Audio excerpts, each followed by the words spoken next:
Hello, everyone. My name is Jeremy Hayer, and welcome back to another episode of our Amplify Advocacy interview series. And today I have the pleasure of interviewing Billy Pickens. And Billy, why don't you just do a quick introduction for yourself? Sure, Jeremy. Thanks for having me on the show. Great to be with y'all. My name is Billy Pickens, and I live in the great city of Charlotte, North Carolina. I'm 29 years old. And a little bit about me, I was born totally blind with progressive hearing loss. So I have a rare genetic condition called Norrie's disease, which affects the retinas of my eyes and inner ear cells. And it's inherited. So the females are carriers and the males are inheritors. And both my mom's parents were blind. So I'm not the first blind person in my family. And also, I have two blind cousins as well because they all had girls. So it's me and my other two blind cousins that I had, and we all had the condition. And so I basically had it all my life. But despite all that, I've been in public school. I graduated from the University of North Carolina at Charlotte with a bachelor's in communication, mass media focus, and a minor in journalism. I now do a lot of work with, keynote speaking, self-advocacy, working with different youth across the country, also organizations and professionals, and parents. And I also love, using writing and speaking to reach people and connect with people of all different walks of life, especially when it comes to my story around my disability, my experiences with it. So, wow, okay, so you're quite a well seasoned self-advocate. I like to think so. I think I'm growing every day and evolving, Yeah, but absolutely. I have years in It's my belt. yeah, it's definitely something that I think it's a skill that you kind of just never stop learning. You just keep improving and continuing to get better. Absolutely. Awesome. Okay. Um, so, since you are such a well-traveled, experienced advocate, maybe you can shine some light on maybe some challenges that you experienced in your journey to becoming an advocate. So going back a little bit, I wouldn't say I was a very shy person, but I definitely am a bit more introverted. I mean, I do have friends and I do talk to people, but I was the most confrontational person growing up. So early on in my school career, just in life, I let a lot of my family and my teachers and people around me basically handle a lot of the needs of my disability. I could speak about it, but when it came to accommodations and IEPs, I wasn't as hands-on early on.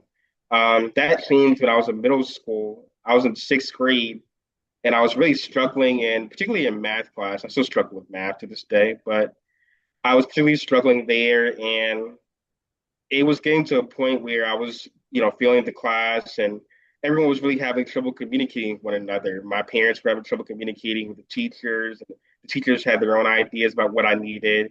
And it got to Mm, the point where my parents actually wanted to put me out of public school. They wanted to put me in the school for the blind, which I have nothing against people that are in the school for the blind. I actually did do some camps there and some had some experience there. I actually believe in balance when it comes to interacting with people with your disability, but also interacting with the regular world. But I really didn't want to leave because I had friends there and I had people that I met there and I'd established myself there. So I really fought to stay. And I said, well, if I can bring my grade up and if I do my best, we let me stay. And actually, my teacher stood up for me in a meeting. Apparently, I wasn't there, but he told my mom, he said, "Hey, give me 30 days. Just give him a chance. Let him figure it out. He's gonna have some bumps in the road, but just let him figure it out." So my mom finally gave in and let me figure it out, and I was able to pass the class, moving to the next grade. One thing I came to the realization of during that time was that I really need to learn how to advocate for myself because while my teachers and parents, they may have felt like they had my best interest and they had a lot of good ideas, ultimately, I was responsible for my future and my mhm. education, what I learned. So that's one thing that my TBI, for those who don't know, TBI stands for Teacher with the Visually Impaired. She taught me, hey, you need to start advocating for yourself. I didn't really know what it meant at the time. I was like, what does that mean? She's like, you need to start standing up for yourself. I'm like, I'm not really a confrontational person. I don't really like telling people what to do. That's not my thing.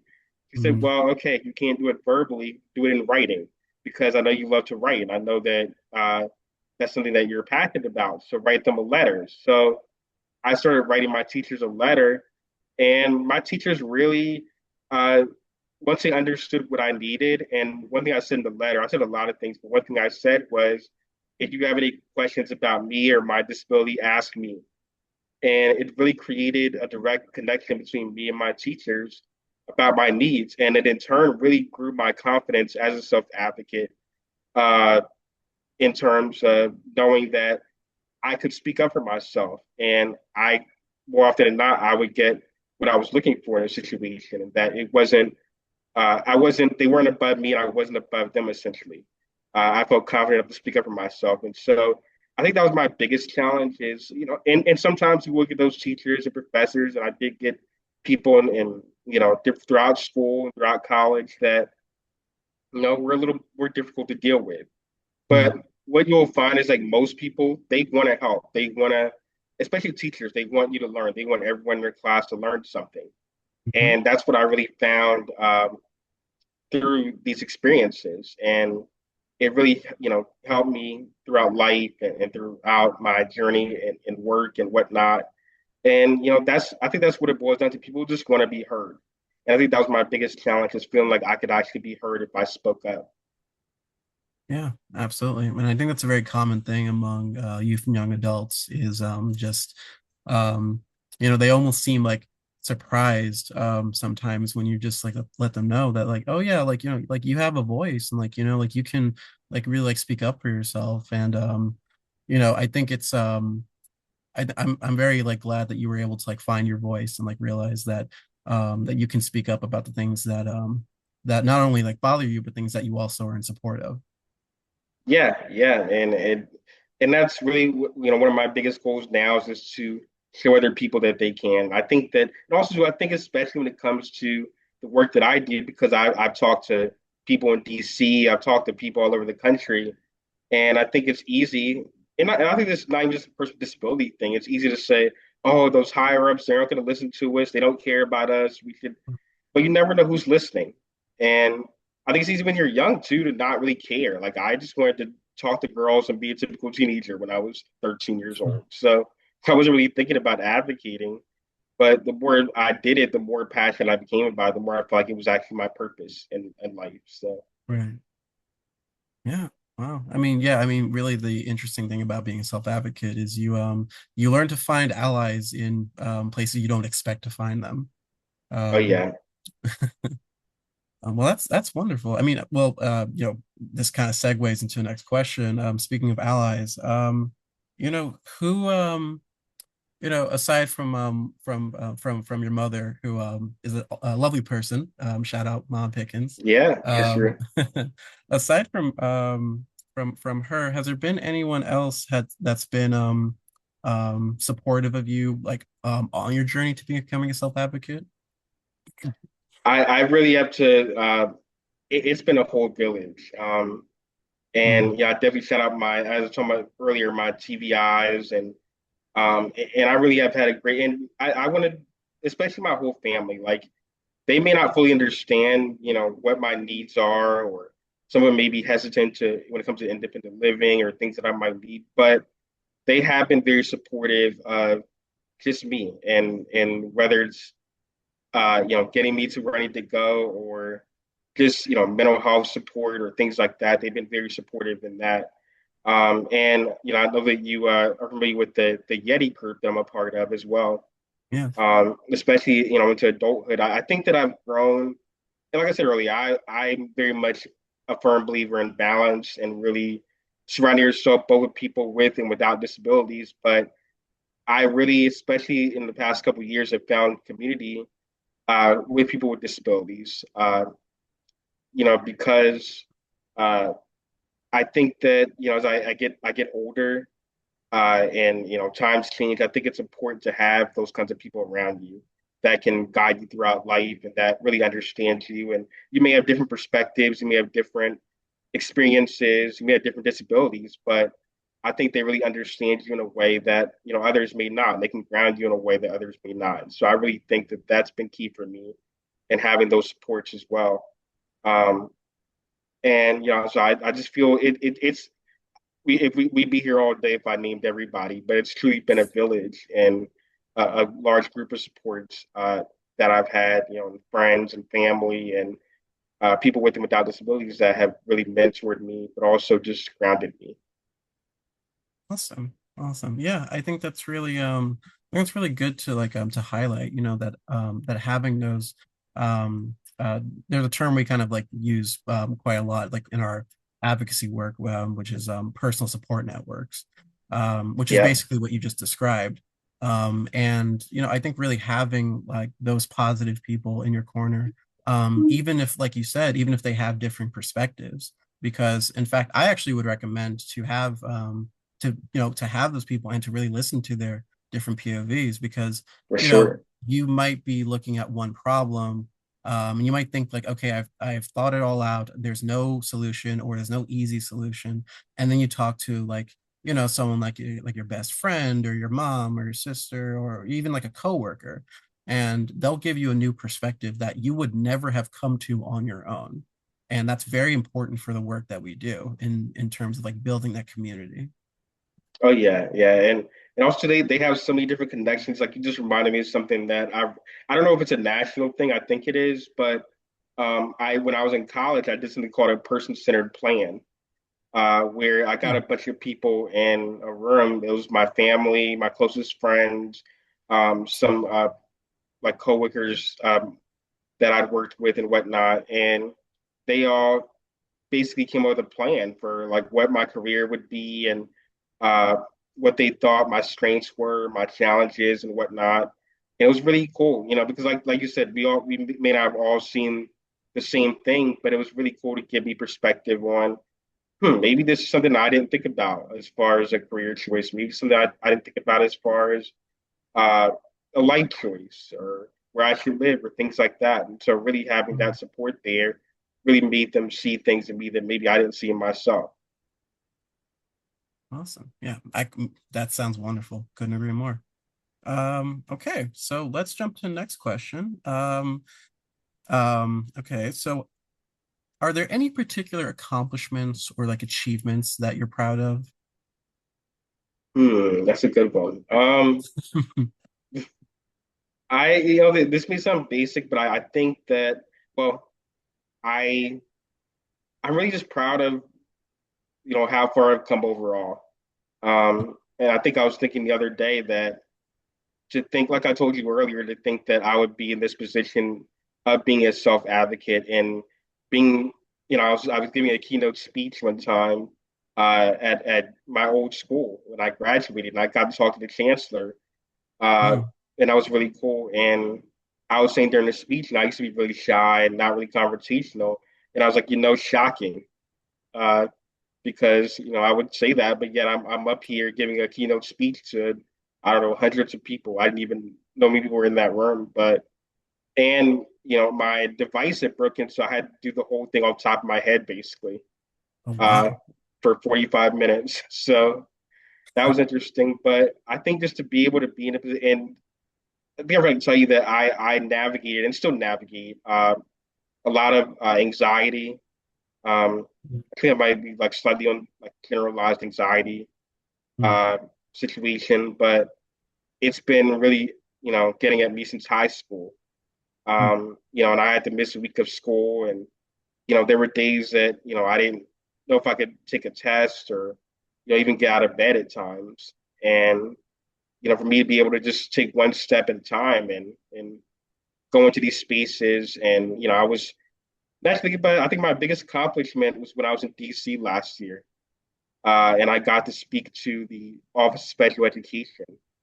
And I guess, my understanding is that it hadn't been a very good day as far as some of the speakers, and they weren't happy with some of the speakers there. And, me and a few of my Yeti friends went up there and spoke. And afterwards, the lady said, "Thank you. Thank you for showing us that, we might be in good hands tomorrow. Even though, today wasn't great, you all spoke up and you showed us that the future might be bright." And to me, that was bigger than anything to be able to sit up there in that space and be able to talk to those people.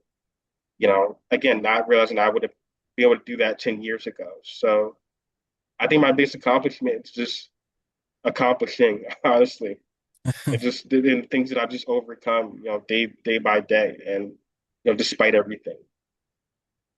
Well, that's quite an accomplishment to have. I mean, being in DC, period, Yeah, it's yeah, quite a lot these days. And that's such high praise to hear from that woman, especially that um because like we are like we're still like young like self advocates and stuff. So I think what's the term that my mother likes to use, like adult allies, like that yes. they always look to folks like us as kind of like the next generation.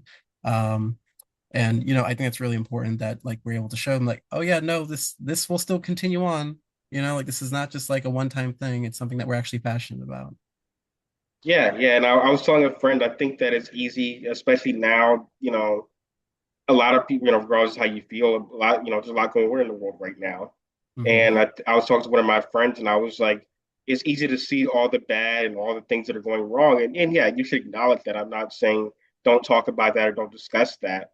But I Hmm. think that there's so much good in humanity and so much good going on around us that we miss a lot of that, and we get discouraged. Especially, I follow a lot of content creators who do this work and do activism work and things like that, and they're just talking about the burnout that they're experiencing now because they feel like they're just not being heard. They're just yelling out to the void and no one's listening. And it pains me because yeah, like I felt that way, and sometimes I do feel that way. But if I can just even affect one person, if I could just have a positive impact on one person, I've won the day. And that's really all I'm trying to do. I can't always get those big victories every day or those big leaps. But if I can take one step forward and sleep at night knowing that, hey, I had a positive impact on one person, even if it's in my community or my neighborhood, Hmm. I've won. And so that's what matters to me now and I think that it can be so understandably, we want to get these big leaps, we want to make all this change, we want to see the ADA updated, we want to see this updated and that, and we forget like, hey, some of our ancestors, people before us, died not having fixed it, but what they did do is leave us Hmm. in a position to where we could carry on the work, and Right. that's what matters to me now. Yeah, that's a great statement. And really it's super true, because really all it takes is just having that one positive influence on one person. It doesn't seem big in the grand scheme of things, but that one person can continue to inspire other people. And then those people inspire others. And it's kind of like it's a really beautiful chain reaction, so to speak. Absolutely. Yeah. Absolutely. Okay. So let's see.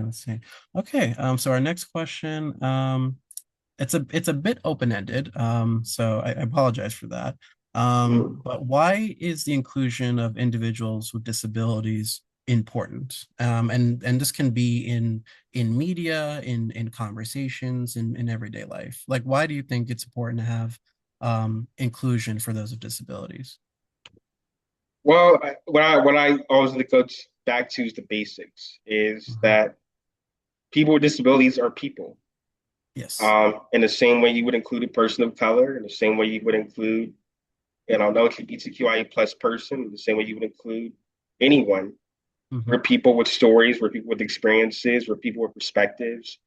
We're brothers and sons and mothers and daughters and whoever. And so I think that it's one is the human thing to do. If you're going to be inclusive, period, if that's what your mission is, that includes people with disabilities. Um, Also, too, I think that we offer a lot of great perspectives, a lot of great stories, whether it be through media, whether it be through, uh, you know, music or culture or, uh, you know, just any career in general. I think that we offer a lot of great perspectives. I think for me, one thing that I've been able to do as someone who's totally blind is do a better job of seeing people for who they really are. Because I don't have the luxury of looking at someone and saying, "Oh, that person looks kind of weird." Why would I talk to them?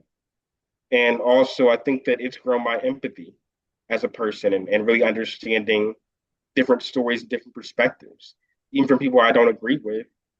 It's understanding why they think that way. I think that has a lot to do with my journey as a person with disabilities. So I think you can gain so much from having those stories and those perspectives at the table, as well as just again like understanding their humanity, understanding that we're people as well. And if you're going to include anyone, include us. That's kind of the way I Absolutely. see it. Yeah, absolutely. Yeah, and the reason why I brought up media before is, there's a lot of, I think the culture is, finally starting to kind of, realize what we're in obvious agreement on, which is that people with disabilities are people first and foremost, and that accurate representation matters because I think in previous decades and such, it's kind of been almost like, okay, well, this person, oh, we need to have like a disabled cast member. Like, okay, we'll just have them like, they're just sitting in like a wheelchair or something. And the actor Yeah, themselves might not even be paraplegic or have like a mobility issue. It's just there to kind of check off a box. And I think that that kind of attitude is starting to wane, and it's going towards more inclusive media. I mean, you have like the very famous Netflix documentary, Crip Camp, and yeah. you have other shows, a lot of independent films. There's one film I'm gonna try to. I hope I can remember. I believe it's called Coda, and it's about this Oh daughter yeah, of so you've heard of it? yeah, yeah. Yeah, Uh, it's a wonderful movie. And for those that aren't aware, it basically is looking at the daughter, the hearing daughter of two deaf parents, and about the trials that she goes through. And it's a wonderful movie, and it's a movie that I don't think would have been possible even 15 years ago. So it won really an kind of Oscar too, shows didn't how. it? I think it won an Hmm? Oscar too. I think it won an I Oscar believe it too. did. If it didn't, it very much deserves Yeah, to. Yes, absolutely. And so just seeing those, just having that representation now, better late than never, I suppose. yeah. But I'm just glad it's there. No, I agree, and I think and one thing I love about, trust me, I have my gripes with social media. One thing I do love about social media is that I think it's really opened up the door for those opportunities because now, like, I think as someone who's a pop culture nerd, I love pop culture. I love studying media and movies and Hmm. music and things like that.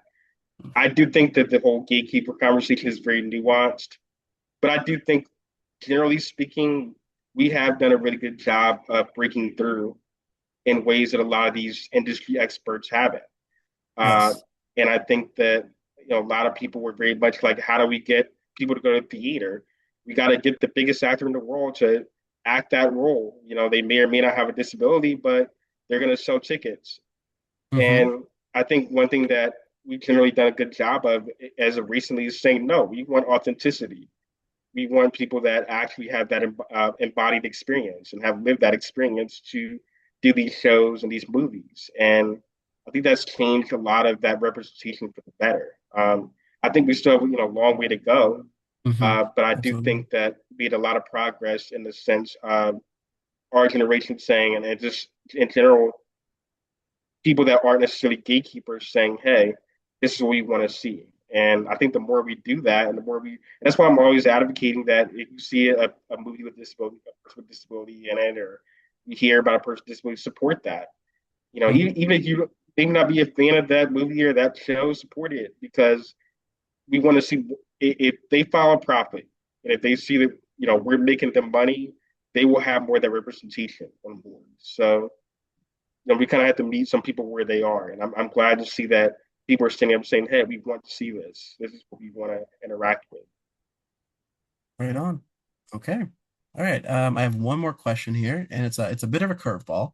Okay. Um, So, you're here with me now sharing your experience, and you've done so many other times. Um, what would you say to someone who wants to share their story about being a disabled young adult or becoming an advocate? What would you say to someone like that who wants to share their experience and their story, but they don't quite know how to begin, or they're nervous about beginning it? I would say, in my experience, start small. Going back to what I said before, uh, I wasn't really the most vocal person, at least verbally. But one thing I did love to do was write. And so I started writing my experience in letter form. So if you're someone that is good at art, draw your story, draw your experience. If you're someone who's good at, uh, writing, so find something that you're interested in and find a way to tell your story through that. I would also say start with the people closest to you. I think that when I was able to share my story with my friends and family and they felt validated, and sometimes, yeah, friends will just say things because they're your friends. But I think more often than not, they say things because they genuinely care for you and want you to succeed. Uh, and so start by telling them your story and let them tell their story. And one thing that I will say too is just get involved in more events with people with disabilities. I heard I wasn't here for this, but I heard a story when I first joined Yeti where they had an open mic night, and at first nobody said anything because it was just awkward and like who wants to get up in front of a bunch of people and tell their story. And one person stood up and started talking, and then all of a sudden, the next thing they ran out of time because so many people wanted to tell their story, and everyone was just getting up. And so all it takes is one sometimes. So just be around people that are good advocates and are vocal. Whether that's one mentor that you find, just and that's one thing cool thing about the internet is that there's so many different forums and platforms to find people uh, that share your experience that or at the least understand it. And you can go to those platforms and find those people. And sometimes all it takes is hearing one person be vocal about, yeah, I went through that, or yeah, I experienced that. Just validating your experience to say, hey, oh, I can tell my story now. So that's really what it boils down to is feeling validated that your story not only matters, but that you're not alone in that experience, or you're not alone just in the journey of navigating life as a person with a disability. It's right on. I think that's really important, and I think at least one young adult out there is going to hear that and have the courage to step forward and start talking about their story. I hope so. I'll be listening. Me too. Me too. Okay. All right. Well, so before we wrap up, is there I just want to kind of ask, are there any kind of projects or organizations or even people that you want to just do like a special shout out for? Well, as of late, I'm working on different series with Yeti about vocational rehabilitation and whatnot. I don't know how much I can say about that yet, but we're working on some things there. And I'm also in the process of working on a book for my, not a book, but like a chapter for a textbook for my state uh, Hmm, Department of Public Instruction, which I did some years ago, but they reached out so they wanted another chapter.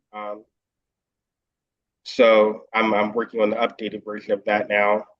Um, but yes, aside from that, I'm just keep putting the word out there and keep having shows like this and people that share their experiences. And I think there will be even more people that come along the way. wonderful. Of course, yeah. We're gonna keep the show going, and we're gonna have many more guests, just like you. And this is because really I'm passionate about this because really these stories are very important for not just young adults, but for really everyone to hear. Oh Um, yeah, I believe that. And so I want to shout you out as well. Thank you for having me on the show. well, thanks. I appreciate it. I appreciate it. Okay, one last thing. Are you active on any social media that you want us to plug? Not currently. I mean, you can find a lot of my stuff on YouTube in like podcast forums, like a Billy Pickens, and there's be some stuff there that I've done, podcast wise and interview wise. I know I need to get more active with social media. I'm not really a social media person. Like I'll get on there just to see what people are doing, but not really big into posting. It just takes too long, and I'm too in the moment half the time. But Hmm. I do know as I grow my brand, I want to engage that part more. So more on that soon. Awesome. Okay, well, we're definitely going to be excited to hear more about it. Okay. All right. Well, thank you so much, Billy. It's been a real pleasure. I love this whole conversation. And Yeah, and thank you to everyone who's been listening and watching this yet another episode of Amplify Advocacy. And I hope to see you all on the next one. All right, thanks so much, everyone.